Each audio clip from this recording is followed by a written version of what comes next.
விஜய் நேற்று செஞ்ச உதவியை நிறைய பேர் விமர்சனம் பண்ணிட்டு இருக்காங்க. உதவி செஞ்சதுக்கெலாம் எதுக்கு விமர்சனம் பண்ணுறாங்க அப்படின்னு கேட்கும்போது, உதவியை அவர் எந்த விதத்தில் பண்ணார் அப்படிங்கிறது தான் இப்போது இங்கே விமர்சனத்துக்கு உள்ளாகியிருக்கு.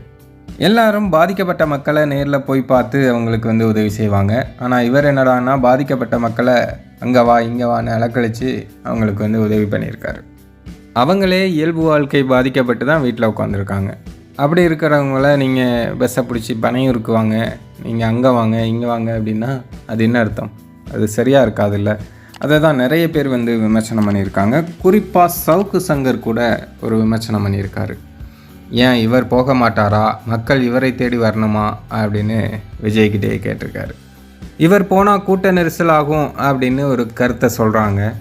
ஆனால் அரசியலுக்கு வந்த பிறகு இவர் என்ன ஓட்டு கேட்குறதுக்கு வீட்டில் வீடியோ மூலமாகவா கேட்டுட்டு உட்காந்துருப்பார்? அப்போ போக மாட்டாரா?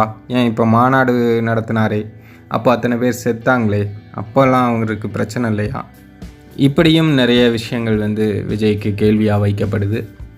விஜயோட அரசியல் என்ன ஆகும் என்று பொறுத்திருந்து பார்ப்போம்.